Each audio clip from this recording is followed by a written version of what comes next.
परमेश्वर पिता का यीशु मसीह के द्वारा महिमा और तारीफ होवे। हमारे 21 दिन के उपवास और प्रार्थना के इस 19वीं सुबह के समय हम परमेश्वर के सेवकों को और परमेश्वर के बच्चों को मिलकर सम्मुख प्रभु के आने का सौभाग्य परमेश्वर ने हमें फिर से प्रदान की है। हमें नम्रता के साथ परमेश्वर को धन्यवाद देता हूं और आप सभी प्रियजनों को मसीही वंदना। विशेषकर आज हमारे साथ में प्रिय संजय पास्टर भी आए हैं, काफी सफर करके कानपुर से मुंबई, मुंबई से होते हुए भोपाल होते हुए आज सुबह हमारे बीच में आने के लिए प्रभु ने सहायता किया और कल प्रभु के दास और परसों भी आपके बीच में सेवकाई करेंगे और परमेश्वर ने हम सबों को अलग अलग जगहों पर खुदा की खिदमत के लिए रखे हैं और परमेश्वर की मर्जी हमारे जीवन के द्वारा पूरा किया जा सके। परमेश्वर की योजनाओं के लिए हम अपने आप को प्रभु के हाथों में तैयार समर्पित करें। जैसे बहुत से लोग इस कोरोना के दौरान मर गए, हमें मालूम है। क्यों? वे लोग हमसे कमजोर थे, हमारे शक्ति उनसे भी ज्यादा था, हमारी इम्यूनिटी पावर की वजह से था। हमने खाया अदरक और हमने पिए नहीं तो चखे नींबू के रस की ताकत से हम जिंदे हैं। हमारे बाइबल कॉलेज में भी कुछ ऐसे लोग थे कि उन समय में भी हमारे बाइबल कॉलेज चालू था, तो जब ब्रेक देता था तो कुछ ऐसे भाई लोग थे दौड़ के अंदर जाते थे। और आते समय में तो मुंह में वगैरह नींबू का दाने दाने, तो मैंने कहा कि क्यों नींबू रस पीने गया था क्या? बोला नहीं सर, नींबू रस पीने के लिए नहीं, नाक में डालने के लिए गया था।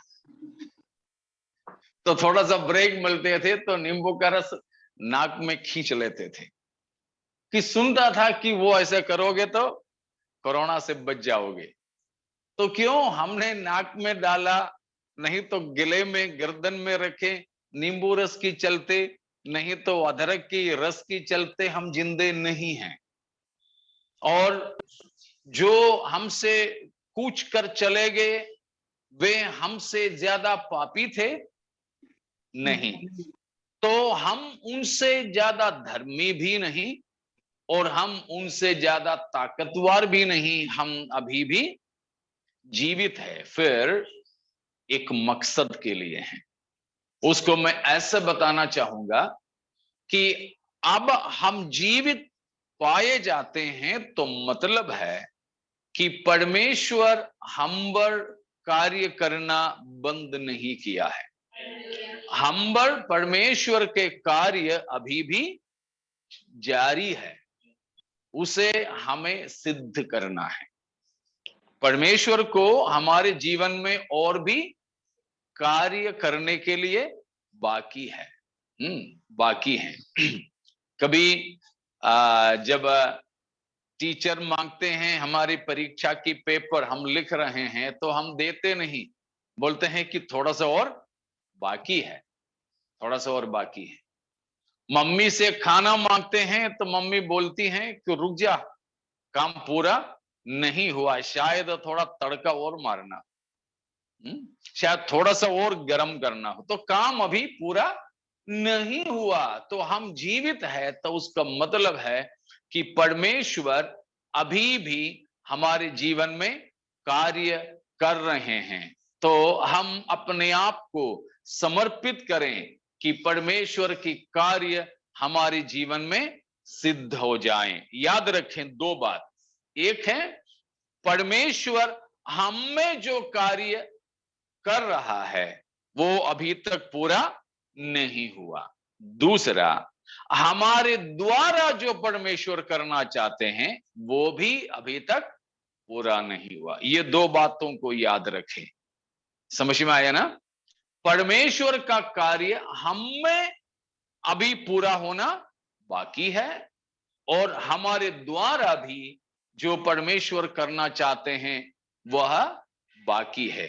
अगर ये दोनों काम हम ठेकेदारी के हिसाब से पूरा कर लोगे तो हम भी जल्दी जा सकेंगे, ठीक है ना? ठेकेदारी के हिसाब से। और इस बात आप जानते होंगे ये बात कि केरल में एक प्रभु का दास था, 45वां उम्र में वो प्रभु के पास चला गया। 45 साल का था जब वो। एक हम बोले कि खतरनाक प्रचारक था वो लोगों के लिए, कि इतना कि सटीक से और सख्तता से बिल्कुल कट्टरपंथ होकर के प्रभु की सेवा करने वाला एक प्रभु के दास। बिल्कुल हल्का सा था, इत्तू सा एक आदमी था। हाँ, तो बीमार बहुत था। ज्यादातर समय में बैठ के प्रचार करता था। बैठ के प्रचार करके जब जोश में आता था तो माइक पकड़ करके खड़ा हो जाता था। ऐसा कमजोर आदमी। उनको देखने से कोई नहीं बुलाता उनको प्रचार के लिए, बिना देख के कोई बुला लिया तो बुला लिया। उनकी शक्ल देखने से कोई उनका प्रचार के लिए नहीं बुलाते थे, ऐसा आदमी। तो एक कलीसिया के नेता ने उनको एक बार बोला, उनका नाम थॉमस था, V.A. थॉमस। तो बोला, थोमा तुम प्रचार जो करते हो तो बिल्कुल सच है, लेकिन इतना कट्टर होकर के मत बोला कर, थोड़ा सा मक्खन लगा के, थोड़ा सा और नरम नरम। तो ये थोमा ने वो साहिब से कहा, उम्र में भी बड़ा था, पद में भी बड़ा था, बोला कि साहिब आपने तो खुदा के काम रोजगारी में लिए हो, मैंने तो ठेकेदारी में लिया हूं। फर्क समझ में आता है ना? रोजगारी में काम करने वाला एक दिन का काम खरोश खरोश करके एक हफ्ता खींच लेगा, लेकिन ठेकेदार एक हफ्ते का काम एक ही दिन में निपटा लेगा। तो ठेकेदार को तब मुनाफा है जब काम जल्दी खत्म हो जाए। तो यहां प्रभु के दास ने कहा कि मैंने प्रभु के काम को कैसे लिया हूं? ठेके में। इसीलिए मैं उनकी शब्दों में आपको बताया कि परमेश्वर हमें जिस मकसद के लिए बचा के रखा है वो मकसद हम ठेकेदारी के हिसाब से पूरा कर लोगे तो हम भी जल्दी जा सकेंगे। अगर यही रहना है तो फिर आप रह लो, ठीक है। लेकिन प्रभु के भक्तों के तो बात यह है कि जल्दी अपना घर पहुंच जाएं, जल्दी अपना घर पहुंच जाएं। तो पहली सदी में ऐसे कई खुदा के बंदे थे जिनको शहीद बनाए गए थे, जिनको प्रभु पर विश्वास की वजह से जान से मार दिए गए थे। उनमें से एक बुजुर्ग प्रभु के दास, उनको जब ले जा रहे थे मारने के लिए तो फौजी लोग थोड़ा जो है धीमी कर रहे थे। तो प्रभु के दास ने बोला, तुमको जो करना है जल्दी कर, मुझे अपना घर जल्दी पहुंचना है। तो प्यारों, प्रभु के पास जा बैठना अति उत्तम है। पौलुस कहता है कि मेरे लिए जीना तो मसीह है, मरना लाभ है।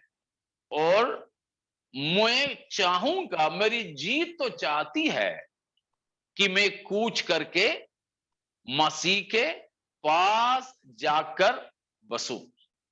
तो प्यारो क्योंकि वहां लिखा है वह अति उत्तम है। फिलिपियों 1 का 21, 22, 23 है जो मैंने आपको बताया।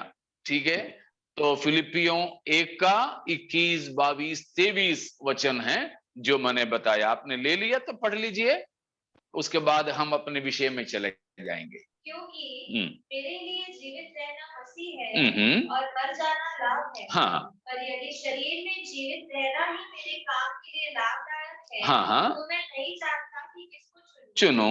क्योंकि मैं दोनों के बीच अधर में लटका हूँ।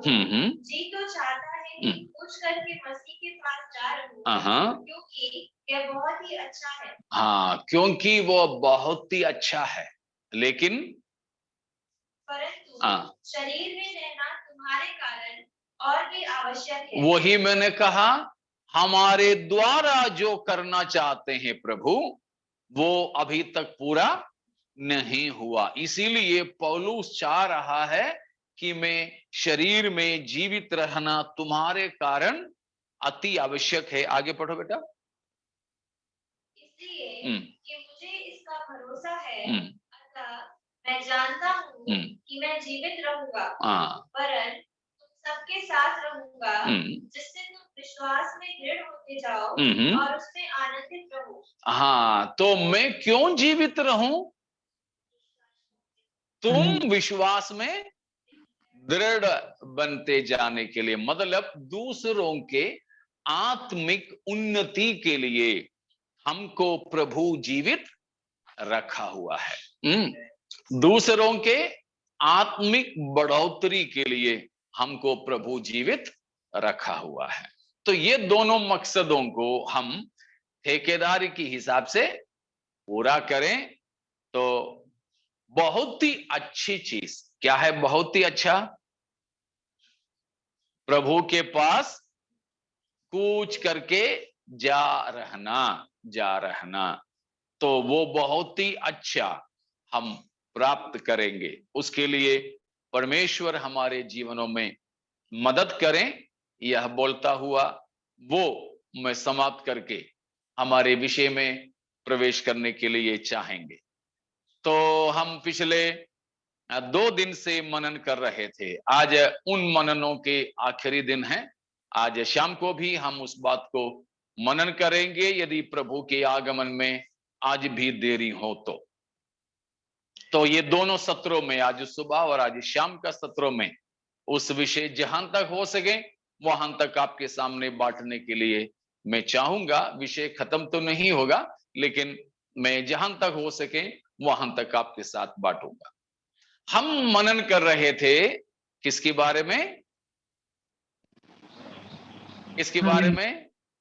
मसीही जीवन के बारे में, मसीही जिंदगी के बारे में। इसीलिए आज वो गाना भी गाए, मसीही जिंदगी, आनंद की जिंदगी, मसीही जिंदगी।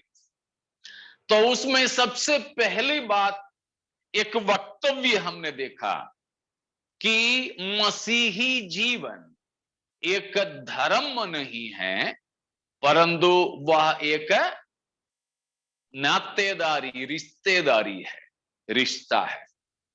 कि धर्म नहीं है, रिश्ता है, रिश्ता है। तो वो रिश्ता जब जुड़ जाते हैं तो वो बहुत ही आनंद की जीवन है। और कल आखिरी में हमने देखा वह रिश्ता कैसे था। हम पहले मुर्दे थे, मैं तो पहले मुर्दा था, तूने डाली मुझ में जान। हम मरे हुए थे, कहां पर पड़े थे?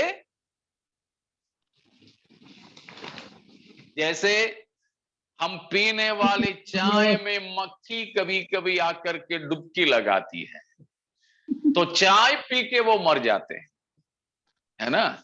उसी तरह पापों में हम मरे पड़े थे, पापों के कारण हम मुर्दे थे। लेकिन करुणा की धनी जो परमेश्वर दया की धनी है, दया की धनी परमेश्वर हम पर अपना रहमत या प्रेम इस रीति से प्रकट किया। किस रीति से? तो पढ़ लीजिए, कहां से हम पढ़े थे कि हम मरे थे, याद है?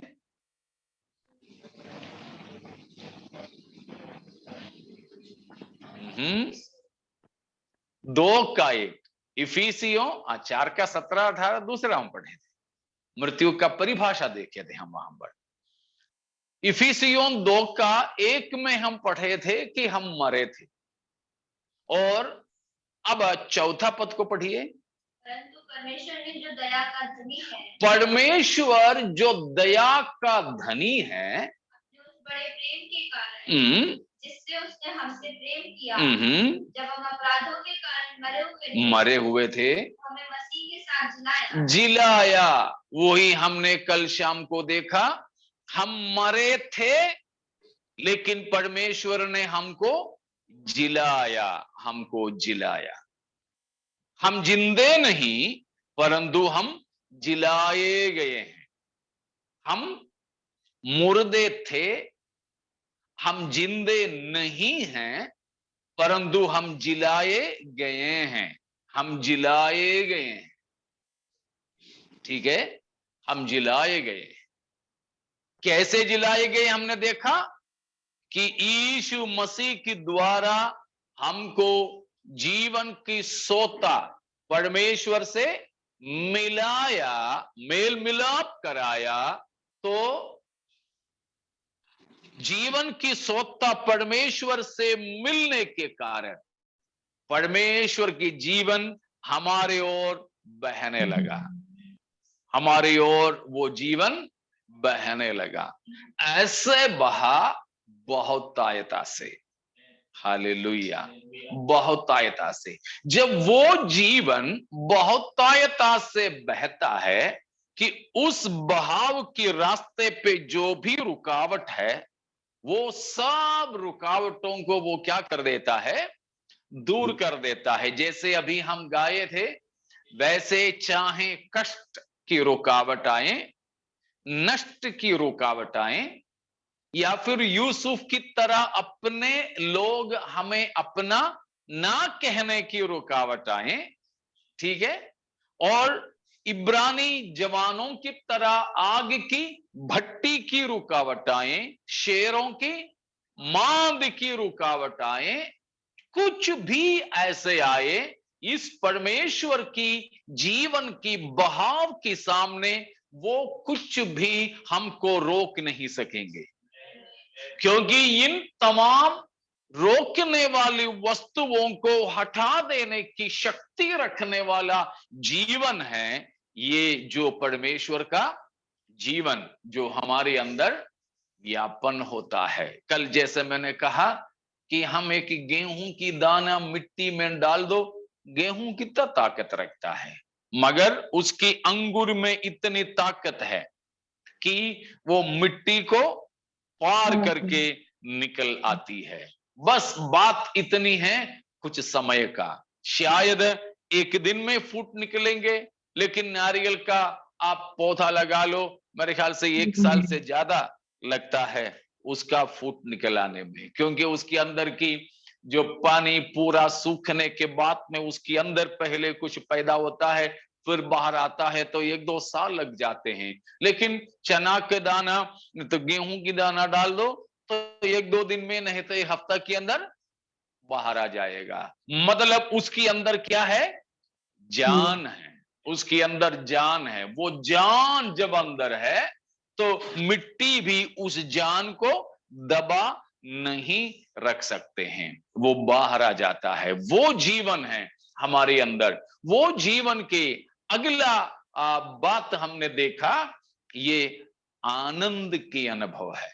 उस आनंद का पहली बात हमने देखा, कौन से आनंद है मसीही जीवन में? मेल मिलाप का आनंद, मेल मिलाप का आनंद। कई सालों से नाराज रहने वाले 2 लोग जब मेल मिलाप करते हैं तो क्या ही आनंद है दोनों के बीच में, हैं? तो इसी तरह परमेश्वर के साथ हमारी दुश्मनी थी, हम निकाले गए थे, कुलुसियों से हम पढ़े थे, और हम मन से बैरी थे कुकर्मों के कारण, लेकिन यीशु मसीह के शरीर में होकर परमेश्वर ने हमको मिलाया है। तो मेल मिलाप का आनंद, मेल मिलाप का आनंद। आज हम दूसरी आनंद को देखेंगे। मसीही जिंदगी, आनंद की जिंदगी कौन सी आनंद है? दूसरा आनंद है, आप बता सकते हो सबसे बड़ा आनंद बाइबल के हिसाब से? उद्धार का आनंद। हाँ जरूर, Joy of solvation, Joy of solvation, उद्धार का आनंद, उद्धार की खुशी नहीं, उद्धार का आनंद है। भजन 51 का 12वां पद, Psalms 51 वर्स 12, अपने किए हुए उद्धार का हर्ष दे, किया हुआ उद्धार का हर्ष, बस हमको उतना ही चाहिए, उद्धार का हर्ष। दाऊद परमेश्वर से प्रार्थना करके बता रहा है अपना किया हुआ उद्धार का हर्ष। प्यारों, सबसे बड़ा आनंद में से बाइबल हमें सिखाने वाली एक आनंद है उद्धार का आनंद या हर्ष। उद्धार क्या चीज है? उद्धार क्या चीज है? उद्धार क्या है? उद्धार और मुक्ति दोनों सही, दोनों एक ही है? नहीं, क्या फर्क है दोनों में?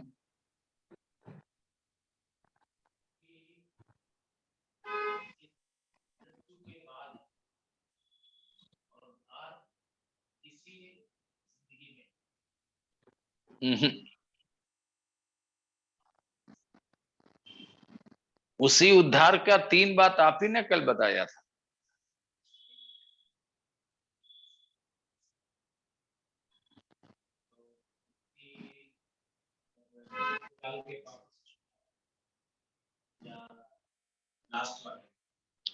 वो कुछ भी नहीं है। मुक्ति हमारी एक भारतीय संस्कृति और शब्द है, उद्धार प्रभु देव बाइबल का नहीं है। बाइबल से हम एक ही शब्द निकालेंगे, उद्धार, साल्वेशन। लेकिन भारतीय संस्कृति के अनुसार मुक्ति मुक्ति मुक्ति बोलते हैं हम, गाना भी मुक्ति दिला यीशु नाम गाते हैं। हाँ, मुक्ति सच कहें तो बाइबल का शब्द नहीं है, और हम जब लोगों को यीशु मुक्ति देता है बोले तो बिल्कुल सावधान भी रहना, जहां तक हो मुक्ति शब्द का इस्तेमाल ही ना करें, क्योंकि मुक्ति जो आपने जो बोला है वो ही है कि मृत्यु की चक्र से छुटकारा, क्योंकि भारतीय संस्कृति में तो वो है मुक्ति। बोलते हैं कि मनुष्य ऐसे मृत्यु और जन्म की चक्र में फंसे हैं, घूमते रहते हैं। आज इंसान है, मर गया तो कल चिड़िया बन जाएंगे, और कल वो चिड़िया अच्छा काम कर लिया कौवा से तोता बन जाएंगे, हैं? तो ये बात है। मैं लोगों को पूछता हूं, मैं इंसान बन करके अपनी माँ बहन को, बेटी और मेरी बहन को नहीं पहचान सका तो सुअर बन करके कौन सा अच्छा काम करूंगा? फिर मैं इंसान बन करके लोगों की भला नहीं कर सका तो मच्छर बन करके कौन सा भला करूंगा? नहीं होगा, ये नहीं है। तो भारत में या भारतीय संस्कृति में जो मुक्ति कहें तो ये जो है मच्छर मक्खी और ये सब बनने की चक्र से मुक्त होने के बारे में बताते हैं। वो नहीं है बाइबल बताने वाला उद्धार। और मुक्ति में वे जो ये कहते हैं आखिरी में हम ही ना रह जाते हैं, हमारे अस्तित्व ही खत्म हो जाते हैं। जैसे वो बोलते हैं कि नदी बह बह करके समुद्र में जा मिले तो फिर समुद्र, ये नदी की तो पहचान ही नहीं है, वैसे ईश्वर में हम विलय हो जाते हैं तो अपना अस्तित्व खत्म हो जाते हैं। ऐसा है तो फिर उद्धार की क्या जरूरत है? हम ही नहीं रहेंगे तो फिर क्या बात है, कैसे भी जियो ना। लेकिन बाइबल ये बात बताते हैं कि हम एक एक व्यक्ति अलग अलग व्यक्ति है, अलग अलग हमारा अस्तित्व है, अलग अलग हमारा पहचान है, ठीक है ना। हम जरूर ईश्वर से आए हैं, हमारे मूल परमेश्वर से ही हैं, लेकिन हम अलग व्यक्ति हैं। मरने के बाद भी, उद्धार पाने के बाद भी हम परमेश्वर में मिलकर हमारे अस्तित्व खोते हैं कि नहीं खोते हैं? बना रहता, नहीं खोते हैं, होता, ठीक है ना। हमारे अस्तित्व मरने से भी खत्म नहीं होता और ईश्वर में मिल जाने से भी खत्म नहीं होता।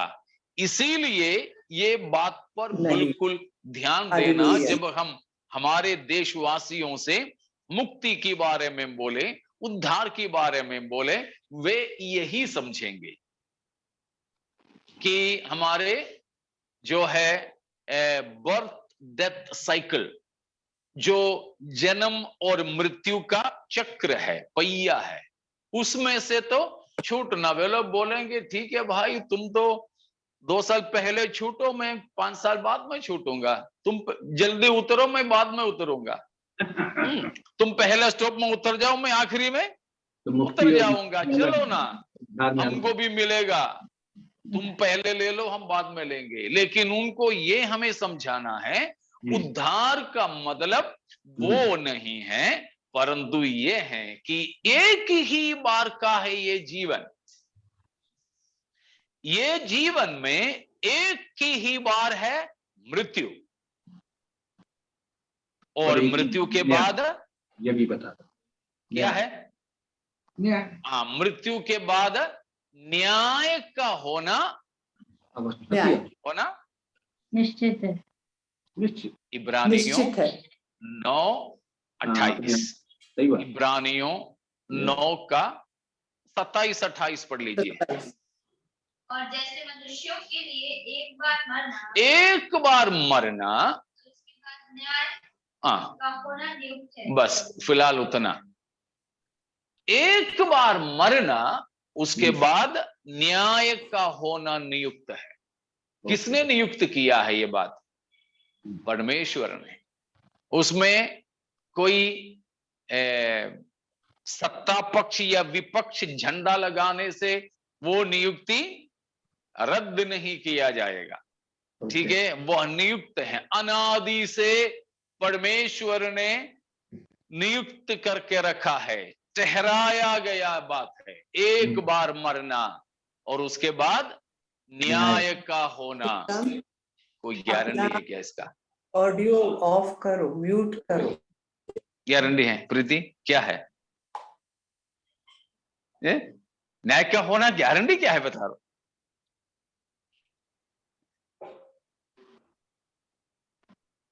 आज सुबह हमारे चाय के समय में हम लोग ये बात कर रहे थे, तो पढ़ लीजिए।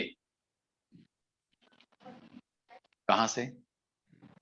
पौलुस प्रेरित का एक मशहूर प्रचार है, जो विश्व दार्शनिकता की राजधानी में खड़ा होकर के किया था।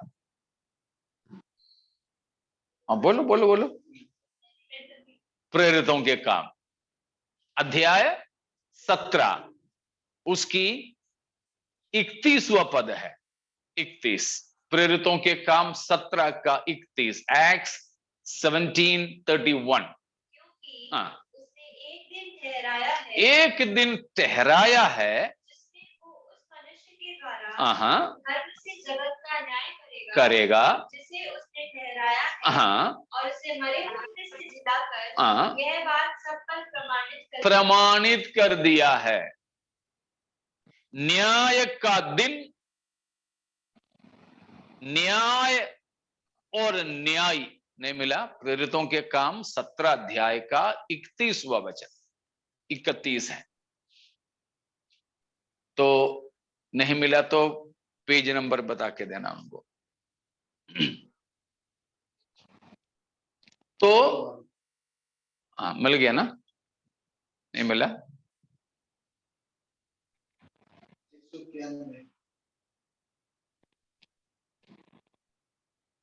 ठीक है। तो परमेश्वर ने ठहराया हुआ है। पहले हमने देखा मृत्यु को ठहराया, न्याय को ठहराया या नियुक्त किया, और अभी यहां पर हमने देखा न्याय का दिन को ठहराया, समय भी ठहराया है, और बताया है न्याय करने का न्यायाधीश को भी ठहराया है। ठीक है, ये सब ठहराना है, ये सब ठहराए गए। ये बात,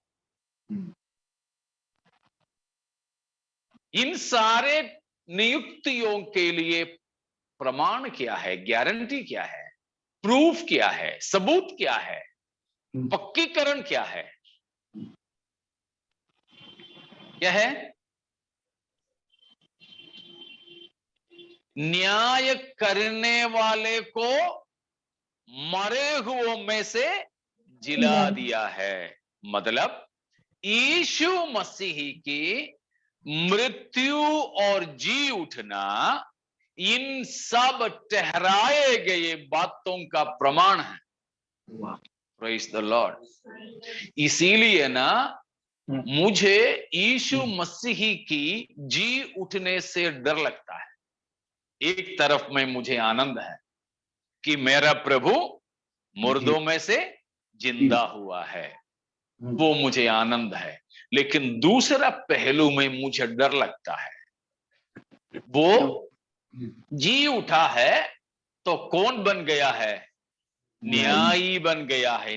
जी नहीं उठता तो न्याय की तो बात ही नहीं होता है ना।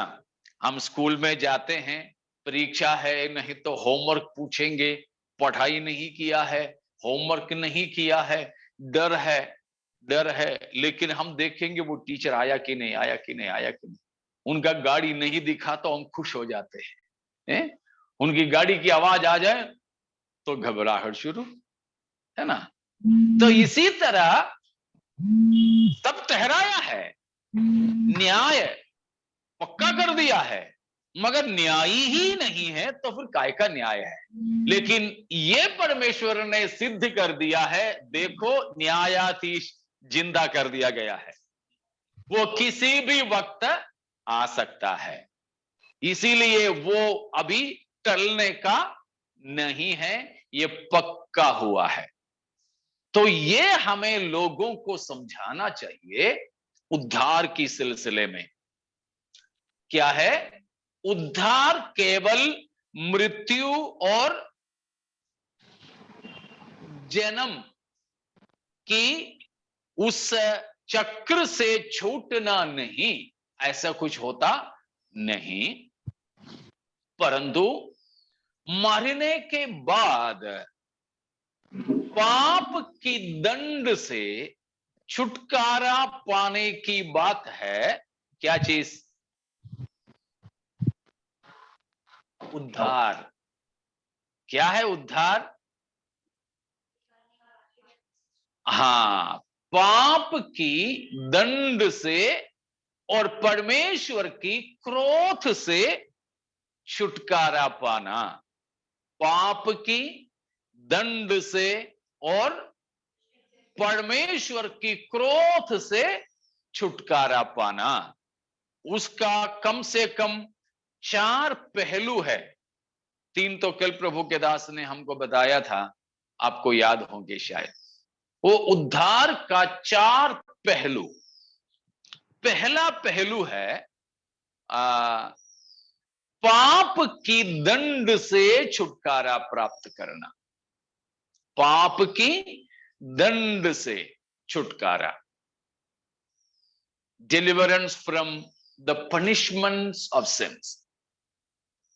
दूसरा, पाप की अपराध से छुटकारा, deliverance from the guilt of since, पाप की अपराध से छुटकारा। और तीसरा,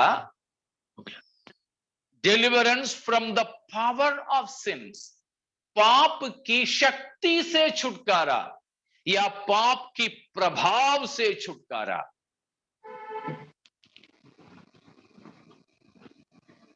और चौथा है पाप की उपस्थिति से ही छुटकारा, from the very presence of सिन।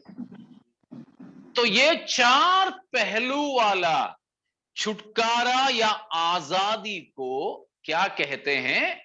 उद्धार कहते हैं। ठीक है ना? पाप की दंड से, पाप की अपराध से, पाप की प्रभाव या शक्ति से, और आखिरी में पाप की उपस्थिति से ही छूट जाना, स्वतंत्र हो जाना। इस चार मुखी छुटकारा, उसको दूसरी एक तरफ मैं बता दूं तो पढ़ लीजिए 2 वचन को, इब्रानियों 7 का 25वां पद, इब्रानियों 7 का 25, Hebrews 7:25।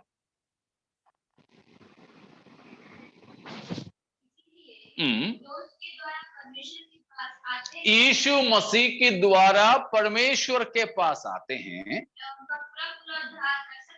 थोड़ा थोड़ा पूरा पूरा उद्धार कर सकता है, क्योंकि विनती करने को सर्वदा।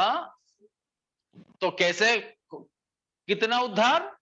पूरा पूरा। वो पूरा पूरे का है अभी मैंने जो बताया, चार मुखी। ठीक है? अब और एक वचन, और उसमें से ये पूरा पूरे का दूसरा एक मतलब भी देखेंगे, उद्धार का और एक मतलब देखेंगे। वो है पहला थिस्सलुनीकियों 5 का 23, फर्स्ट थेस्सलोनियंस 5:23, पहला थिस्सलुनीकियों 5 का 23। आप ही पूरी रीति से पवित्र करे। मतलब पूरी रीति का मतलब, आगे पढ़ो, परिभाषा दिया है वहां पर, आत्मा, प्राण और तुम्हारा शरीर यानी देह आने तक पूरे पूरे और निर्दोष सुरक्षित रहें। क्या है पूरा पूरा उद्धार का मतलब?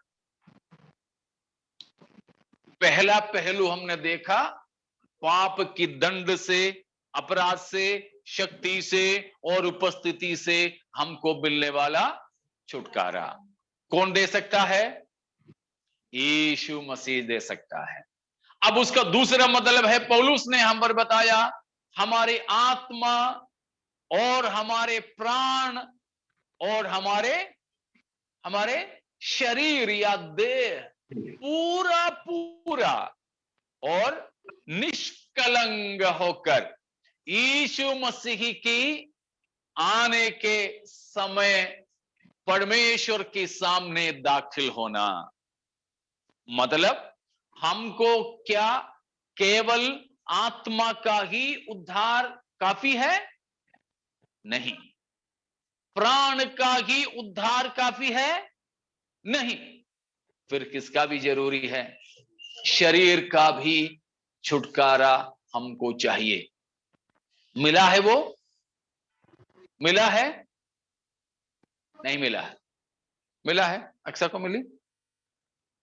मिली तो बता दो। नहीं मिली? नहीं मिला है हमें। कब मिलेगा? मिलेगा? मिलेगा कब? नहीं, मृत्यु के बाद भी नहीं मिलेगा आपको। मृत्यु के बाद में सीधे सीधे मिट्टी में डाल देंगे आपको। हाँ,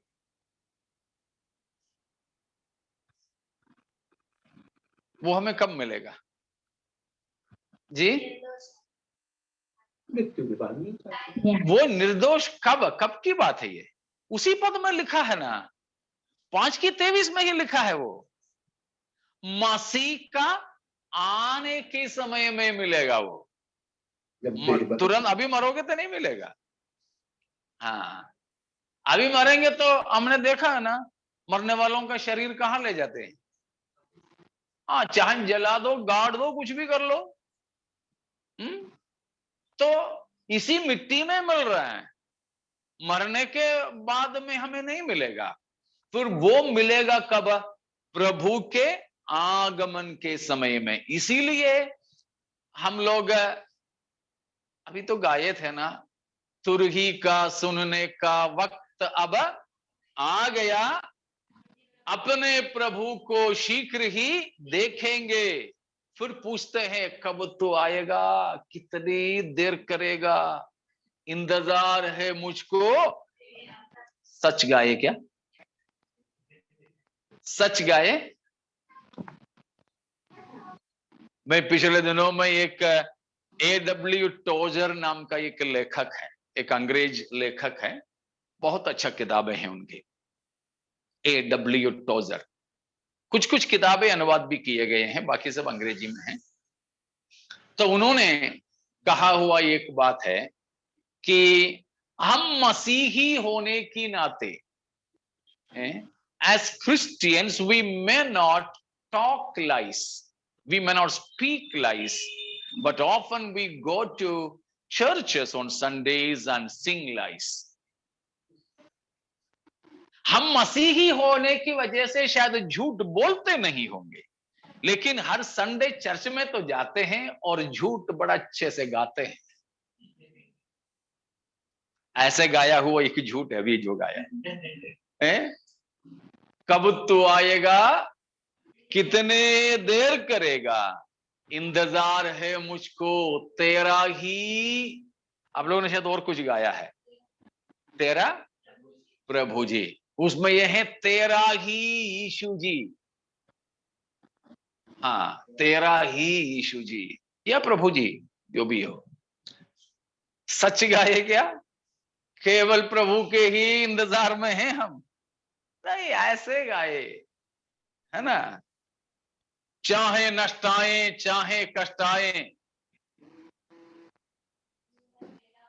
सच में बारिश हो गई, बस बारिश हुआ भी नहीं, होने की संभावना देख करके रुक जाते हैं बस। तो प्यारो, तो यहां पर ठीक है, वो बीच में आया तो आपको बताया है। तो कब हमारे शरीर का छुटकारा कब होगा? जब प्रभु यीशु मसीह आएंगे। इसलिए तो हम पहला थिस्सलुनी अभी तो 5:23 पढ़े ना, 4:16 में लिखा है, प्रभु आप स्वर्ग से उतरेगा, तब ललकार, प्रधान दूत का शब्द और परमेश्वर की तुरही फूंकी जाएगी। तब क्या होगा? उस समय में जो मसीह में मुर्दे पहले जी उठेंगे, तब ही हमें हमारे शरीर का छुटकारा होगा। ठीक है ना। तब तक शरीर यही मिट्टी में पड़े रहेंगे। तो उद्धार का मतलब हम देख रहे हैं। उद्धार का मतलब, तो उद्धार का एक 4 पहलू हमने देखा, और दूसरा यहां पर एक 3 पहलू देखा। तो दोनों अलग अलग से या एक साथ भी हम समझ सकते हैं उद्धार का मतलब में। यह है उद्धार, यह है उद्धार। तो ये उद्धार की आनंद परमेश्वर ने हमारे अंदर दिया है। उद्धार का आनंद हमें परमेश्वर ने दिया है। कैसे? हम पापी होने की नाते, हम कल सीखे थे, परमेश्वर के दुश्मन, बैरी बन गए थे। हम परमेश्वर के क्रोध के पात्र थे, परमेश्वर की धार्मिकता के हम तलवार के सामने शिकार बनकर खड़े थे, ठीक है ना? और हम पाप के कारण धार्मिकता का वस्त्र हमारे उतारे गए थे, इसीलिए कपड़ा उतारे तो हम नंगे हो जाते हैं। तो परमेश्वर के सामने हम नंगे थे, क्योंकि हमें ओढ़ने के लिए कौन सा वस्त्र चाहिए था? धार्मिकता का वस्त्र, मगर हमारे पास नहीं था। और पवित्रता का पोशाक था हमारे पास नहीं था, वो पोशाक भी नहीं था जो पवित्रता का, वो भी हमारा उतर गया था, तब भी हम नंगे थे। और परमेश्वर की महिमा का वस्त्र भी नहीं था, उस प्रकार भी हम कौन खड़े थे? नंगे। देखो, मनुष्य, पापी मनुष्य का हालात परमेश्वर के सामने, पापी और पापी होकर, अपने बीच में था ना, हम लोगों ने सरदीस की कलीसिया और लवोदिकी की कलीसिया के बारे में, या मैंने और कहीं कहा था? यही कहा था ना? हाँ, पहला दिन में, पहला सत्र में हम सीखे थे वो चीज को। प्रकाशित वाक्य 3:14 से लेकर के पदों में हमने देखा कि लवोदिकी कलीसिया के लिए प्रभु यीशु मसीह बता रहा था, तू तुच्छ, अभागे, अंधा, नंगा, कंगाल, है ना? और उसमें हमने देखा था कि नंगे होने से पहले सरदीस की कलीसिया में उनकी कपड़े गंदे हो गए थे, याद है ना? हाँ, आप लोग नहीं थी। हाँ, तो हमारे पहले सत्र में हमने वही बात को मनन किए थे। जब ना स्कूल में या कॉलेज में ये क्लास नहीं जाती है, तो अगला क्लास में जाने से पहले क्या करती हो? पूछते हैं ना दोस्तों से, क्या पढ़ाए थे, और नोट्स भी उतारते हैं, ठीक है ना? लेकिन आत्मिकता में करती हैं मम्मी से, मौसी से, पापा से, नहीं तो मैं ही वहां था, हम किसी से पूछे क्या था पहला सत्र में?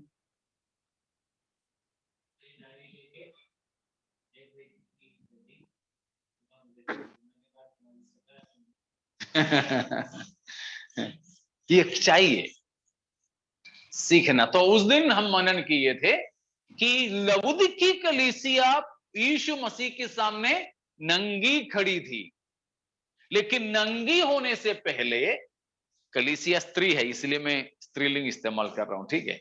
कलीसिया नंगी होने से पहले उसकी बारे में सरदीस 3:3 और 4 में लिखा है कि उसकी वस्त्र मेले चित्रे हो गए थे, ठीक है ना? गंदा हो गया था। सरदीस की कलीसिया से प्रभु ने कहा कि तुम्हारे बीच में ऐसे कुछ लोग हैं जिन्होंने अपना वस्त्र को अशुद्ध नहीं किया है, मतलब बाकी सबका वस्त्र क्या हो चुका था? अशुद्ध हो चुका था, गंदा हो चुका था। तो पहले गंदा हो चुका अपने जीवन का वस्त्र जब लवोदिकी कलीसिया तक आ गई, तो वो कपड़ा ही उतर गई, पूरे पूरे विवस्त्र हो गए, निर्वस्त्र हो गए। समझ रहे हो ना? तो पापी का स्थिति, उद्धार क्या है हम देख रहे हैं, तभी हमें उद्धार का आनंद महसूस होगा। क्या है उद्धार? उद्धार क्या है जानने से पहले, उद्धार प्राप्त करने से पहले की मनुष्य की स्थिति क्या है जानना होगा। वो हम देख रहे हैं कि मनुष्य पापी, धार्मिकता, पवित्रता और महिमा की वस्त्र की बिना पापी मनुष्य परमेश्वर के सामने नंगा और अंधा, ठीक है ना, और आरोपी होकर दंडित होकर के खड़ा है, लज्जित होकर। एक सामान्य मनुष्य की हालात है जो मैंने आपको बताया। क्या है?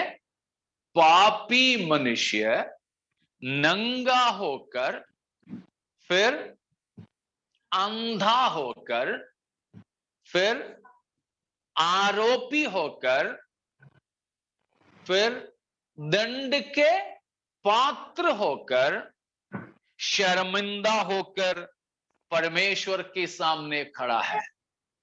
वो परमेश्वर की ओर देख सकता है?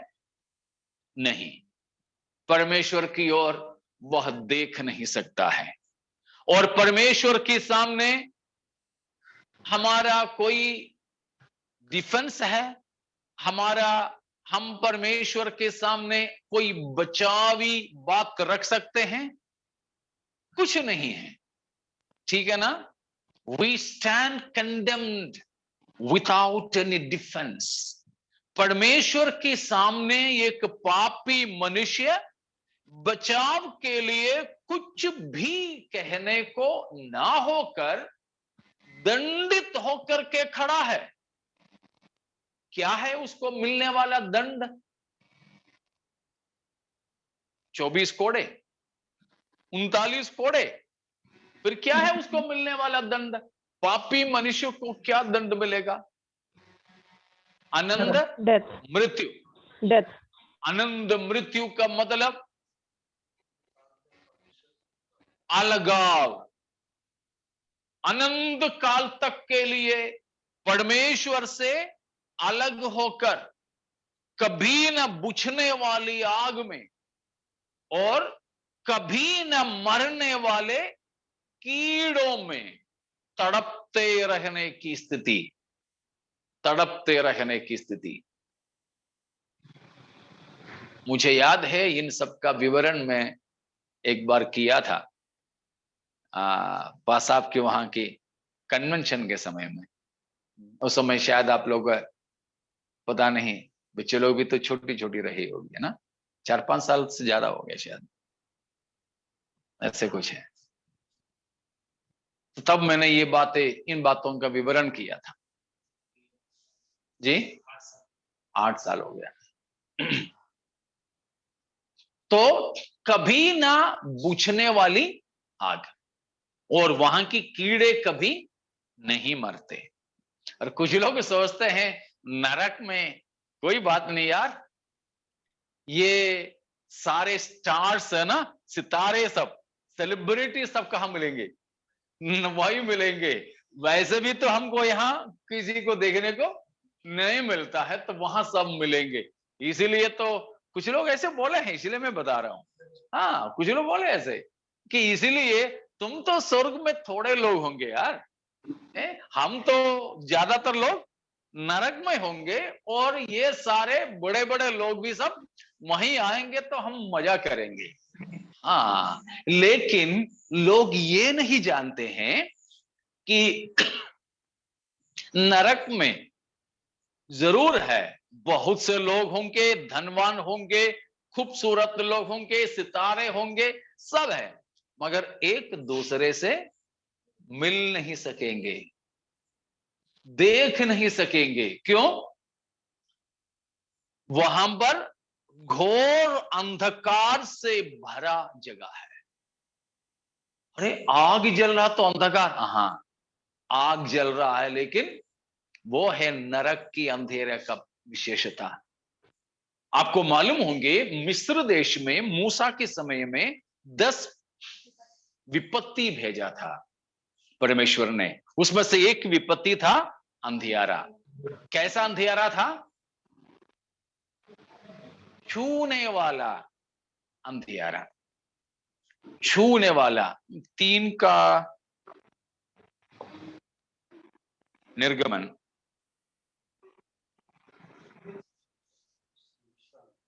जी नरक का अंधेर कैसा होगा? छूने वाला टटोल टटोल के सब चल रहे हैं। 10 का फिर पढ़ लीजिए। यहोवा ने मूसा से कहा, हाँ अपना हाथ आकाश की ओर बढ़ा कि मिस्र देश के ऊपर अंधकार छा जाए, हाँ ऐसा अंधकार कि टटोला जा सके। हाँ मूसा ने अपना हाथ आकाश को बढ़ाया हाँ और सारे मिस्र देश में 3 दिन तक घोर अंधकार छाया रहा। 3 दिन तक हाँ ना तो किसी ने किसी को देखा हाँ और न कोई अपने स्थान से उठा, हाँ परंतु सारे इस्राएलियों के घरों में उजियाला रहा। देखा, अगर परमेश्वर ने इसी धरती पर ऐसा अंधियारा 3 दिन के लिए भेजा, निर्गमन 10 का 21 से लेकर की पदों में हमने पढ़ा कि ऐसा अंधियारा जो टटोला जा सके, छुआ जा सके, पकड़ सके, और उसमें नीचे गिर गए दादाजी। उसमें यह है कि 3 दिन तक जो जहां बैठे रहे वहीं बैठे रहे। मैं सोचता हूं कोई आज की जैसा बाथरूम तो था नहीं, फिर भी कोई जो बाथरूम में थे 3 दिन वहीं रहे। हाँ, जो कहीं बैठा रहा वहीं बैठा रहा। क्यों? कोई तो महिला किचन में भी तो रही होगी ना।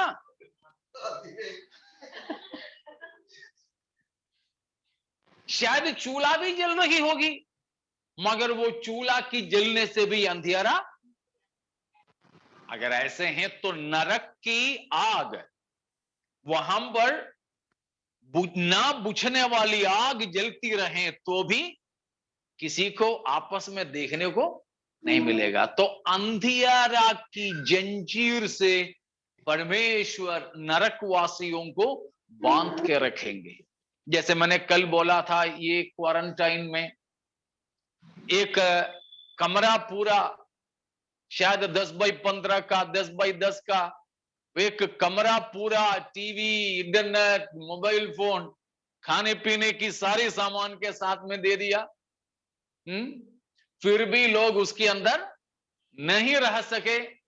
हमारे केरल में तो क्वारंटाइन के चलते बहुत लोगों ने खुदकुशी कर ली, बोले कि नहीं हो सकता है हमको अकेले रहना। कोई तो निकल के भाग गए, उनके पीछे गाड़ी लेके सरकार भागी, हाँ पुलिस भागी। ऐसा हुआ कई बार केरल में,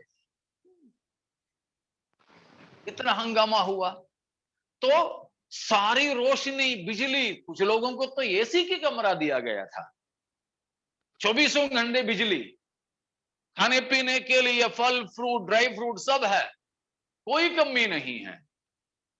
फिर भी वे अकेला नहीं रह पाए। तो सोच लो, नरक में एक आदमी बड़े मुश्किल से बैठ नहीं तो खड़ा हो सकता है, उतना ही जगह पर अंधियारा से बंधे जाने वाली एक अवस्था।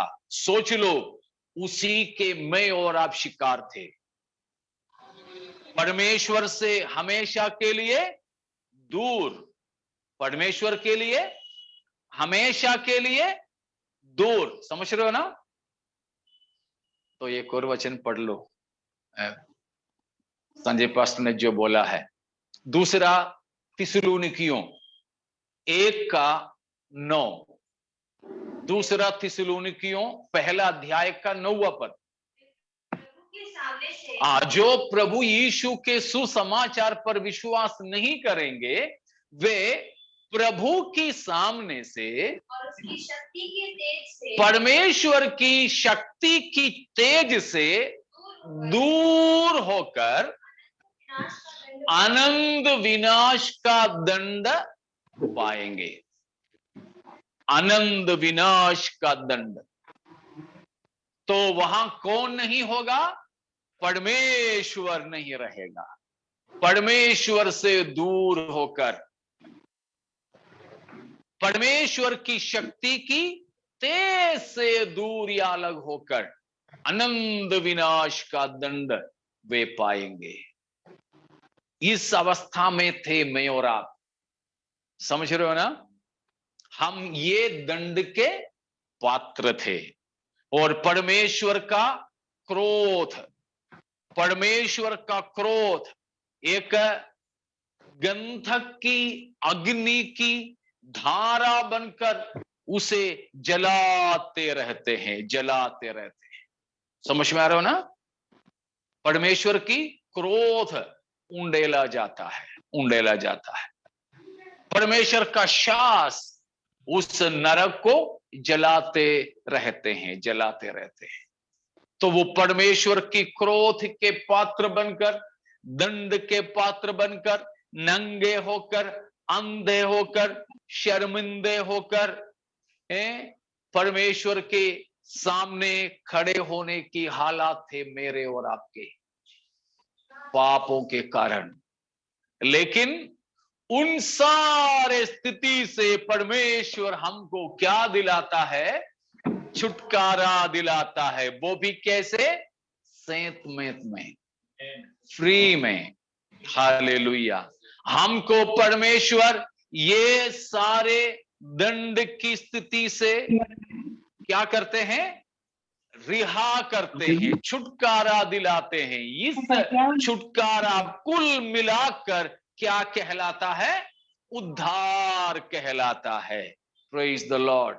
तो उद्धार में आपको यह समझना होगा कि जो सबसे हीन है, सबसे बुरा है, सबसे खतरनाक है, वो हमको दिया नहीं जा रहा है, परंतु सबसे श्रेष्ठ, सबसे उत्तम हमको सेतमेत में दिया भी जा रहा है।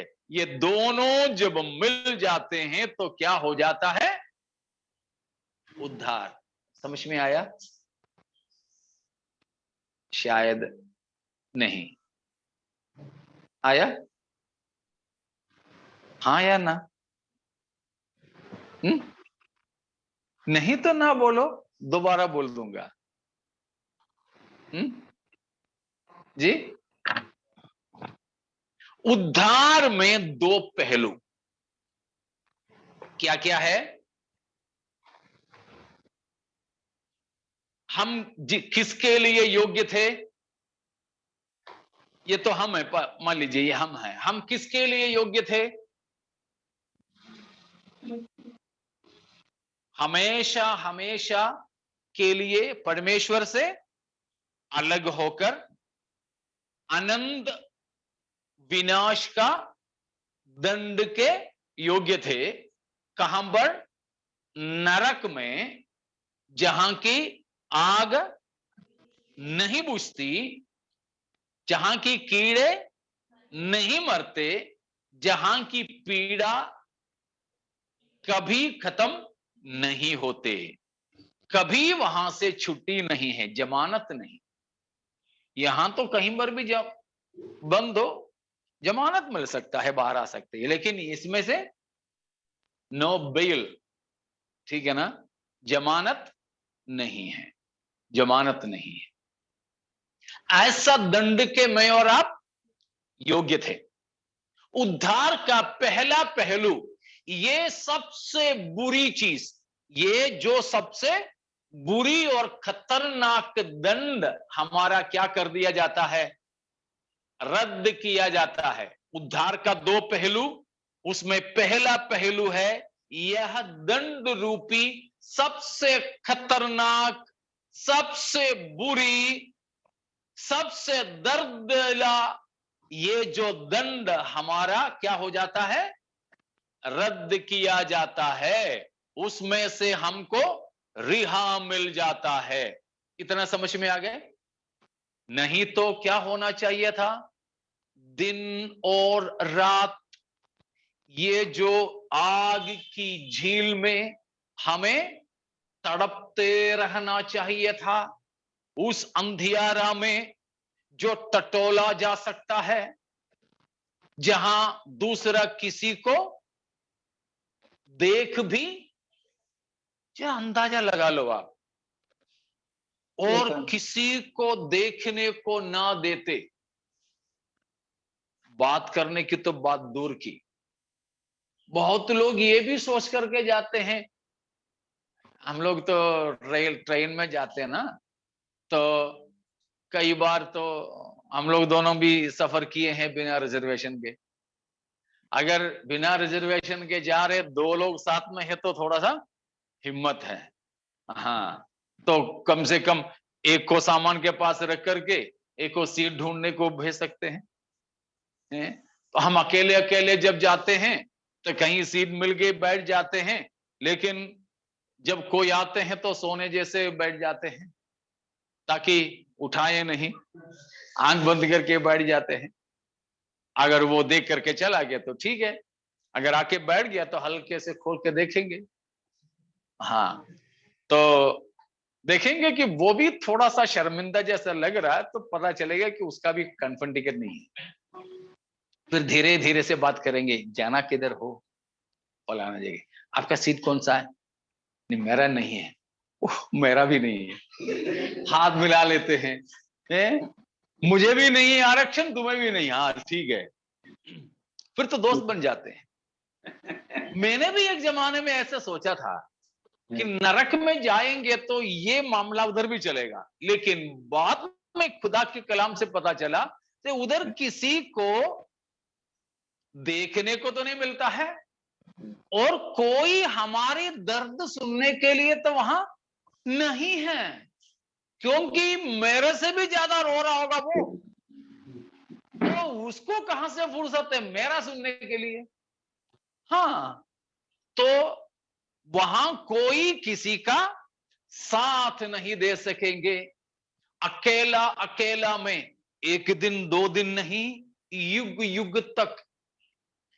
युग तक अकेला अकेला रोते रहना पड़ेगा, खुद ही से गुस्सा।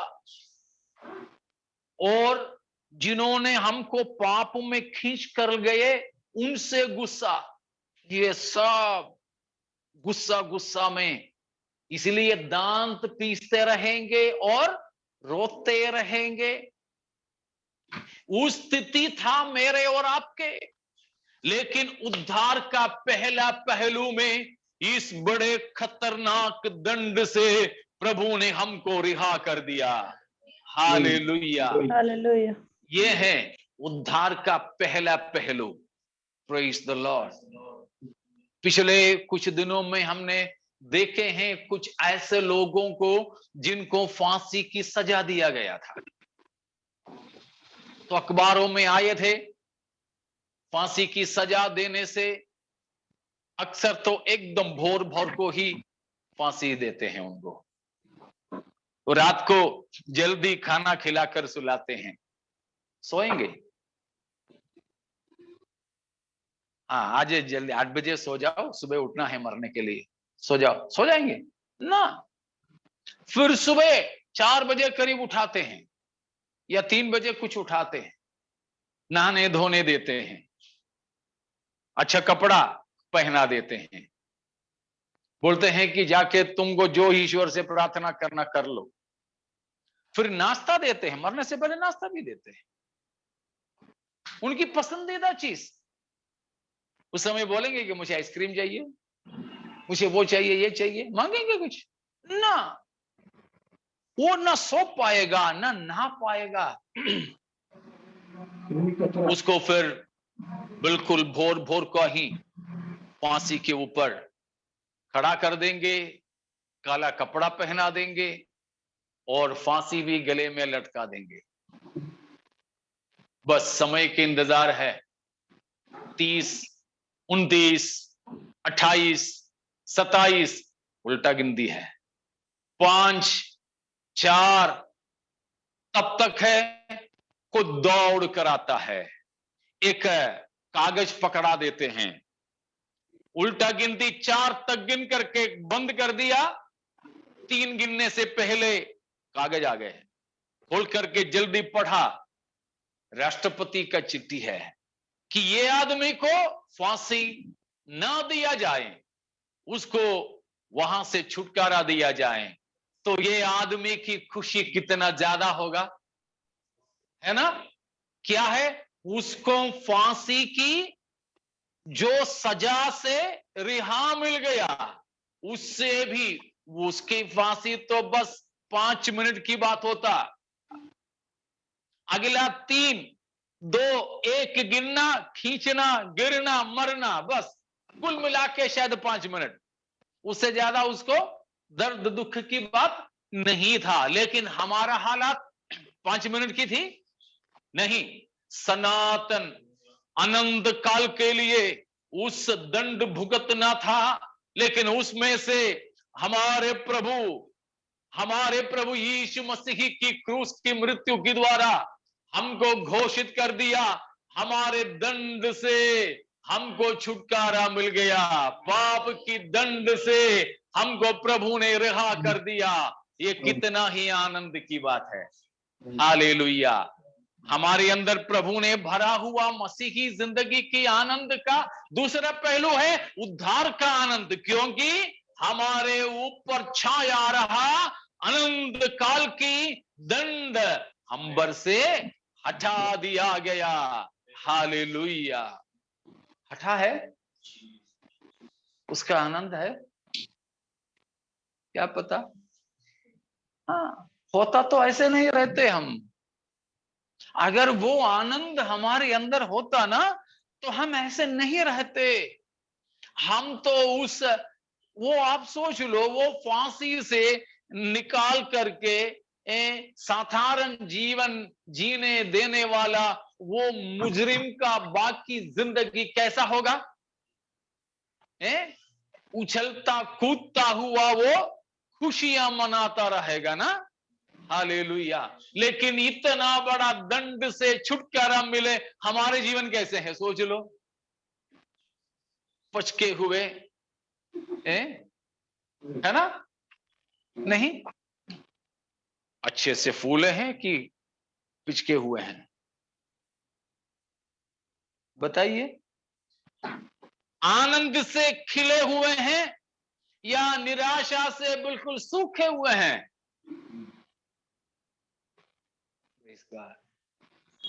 मसीही जिंदगी, आनंद की जिंदगी। कौन सी आनंद की जिंदगी? उद्धार के आनंद की जिंदगी। उद्धार की बात मतलब क्या है? 2 पहलू।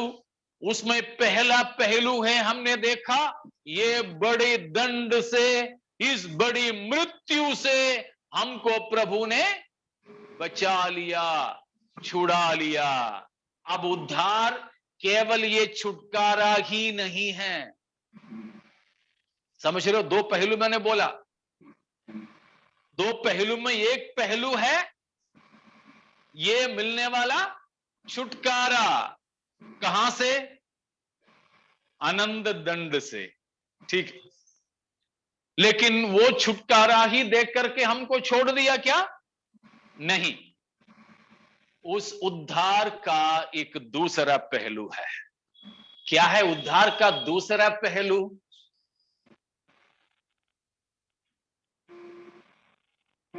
आनंद जीवन।